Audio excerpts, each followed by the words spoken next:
नमस्कार. आज डीके सायली किचनमध्ये बनवणार आहोत रवा केक. अय्यंगार पद्धतीने हा रवा केक मी बनवणार आहे. एकदम स्पॉन्जी, जाळीदार, मऊ लुसलुशीत असा हा केक होतो. अगदी रोजच्या वापरातले साहित्य वापरून हा केक मी बनवणार आहे. या केकसाठी कोणतेही ड्रायफ्रुट्सची गरज नाही.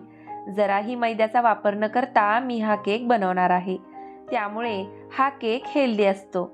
लहान मुलांना आवडेल असा होतो आणि चहासोबत खायला अप्रतिम लागतो.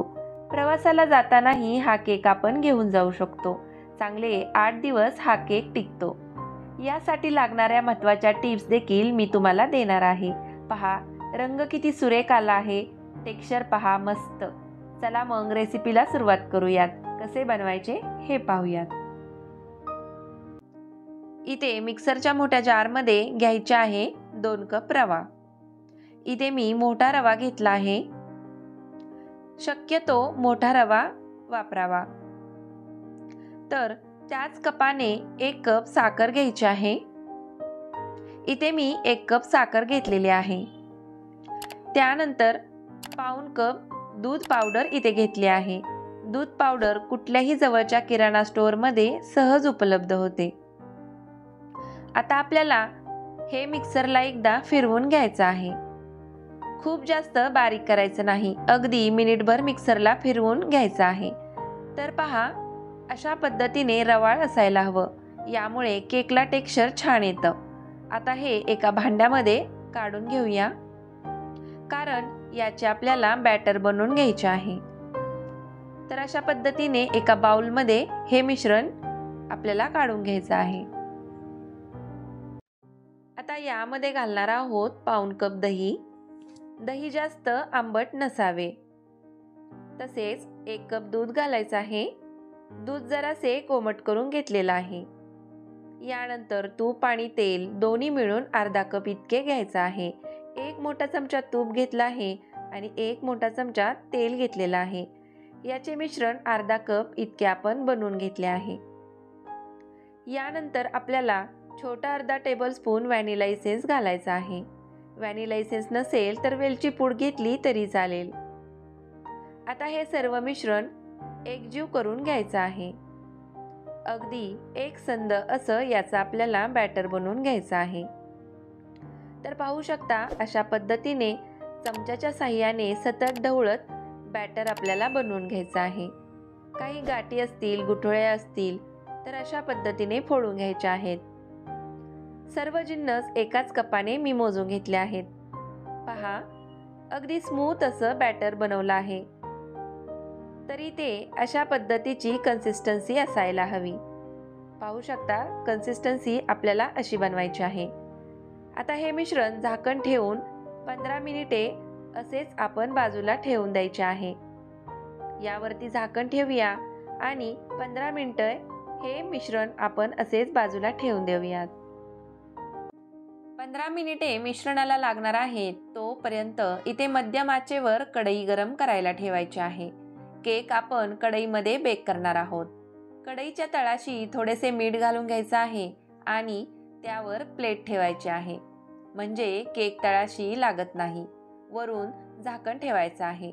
ज्या भांड्यामध्ये केक बेक करणार आहोत ते भांड अशा पद्धतीने गरम करून घेतल्याने केक जाळीदार होतो.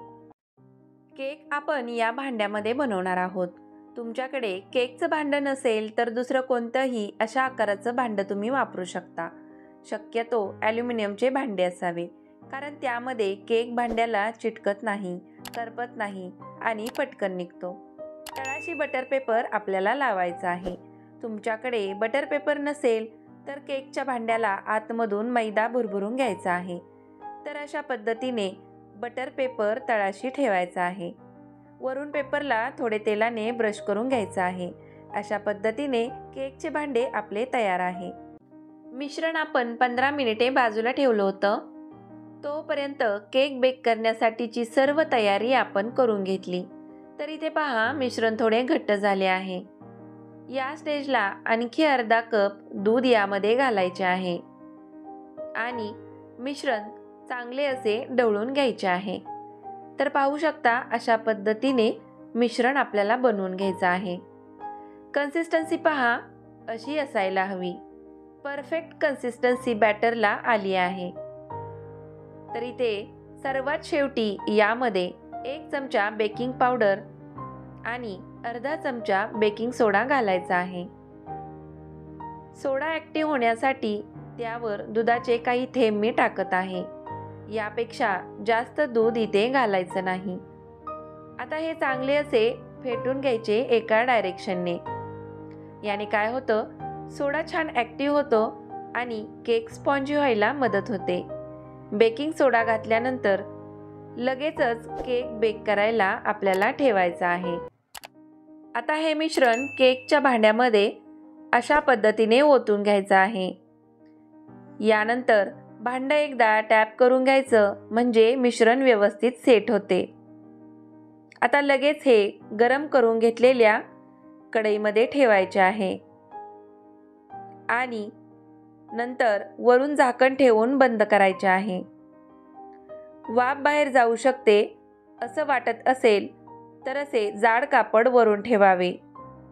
आता हे मंद आचेवर 50 ते 55 मिनिटे केक बेक करायला ठेवणार आहोत. आपल्याला अधूनमधून कुठेही गॅस कमी किंवा जास्त करायचा नाही किंवा झाकण काढून केक चेक करायचा नाही. ओव्हन नसेल तर केक अशा पद्धतीने आपण बेक करून घेऊ शकतो. 55 मिनिटे झाली आहेत. आपला केक बेक झाला असेल, पाहूयात. वा, मस्त रंग तर सुरेख आला आहे. एकदम चॉकलेट केक सारखा, हो ना? स्टिकने किंवा सुरीने चेक करून घ्यायचा आहे. जर केक स्टिकला चिकटला तर समजायचं की केक पूर्ण बेक झाला नाही. परंतु पहा, केक सुरीला कुठेही चिटकत नाहीये, म्हणजे एकदम परफेक्ट असा केक तयार झाला आहे. तर हे थंड करण्यासाठी बाहेर काढून ठेवायचं आहे. हलके थंड झाले की अशा प्रकारे सुरीच्या मदतीने एजेस अशा मोकळ्या करून घ्यायच्या आहेत.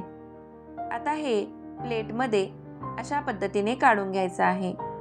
तर पहा, केक कुठेही भांड्याला चिकटला नाही, अगदी सहजपणे निघाला. बटर पेपर बाजूला काढून घेऊ. तर पाहताय ना, अगदी स्पॉन्जी केक बनला आहे. रंग, टेक्स्चर भन्नाट आला आहे. अगदी जाळीदार असा केक बनला आहे. परफेक्ट असा अय्यंगार केक बनवून आपला तयार झाला आहे. मस्त. पूर्ण रेसिपीसाठी लागणारे साहित्य डिस्क्रिप्शन बॉक्समध्ये दिले आहे. कशी वाटली तुम्हाला अय्यंगार केकची रेसिपी? आवडली तर नक्की व्हिडिओला लाईक आणि शेअर करा. चॅनेलवर नवीन असाल तर जरूर चॅनेलला सबस्क्राईब करा. अशाच मस्त खमंग परफेक्ट रेसिपींसाठी DK सायली किचनला सबस्क्राईब करा. पुन्हा भेटूया अशाच मस्त लज्जतदार नवीन रेसिपींसोबत. हा व्हिडिओ पाहिल्याबद्दल खूप खूप धन्यवाद.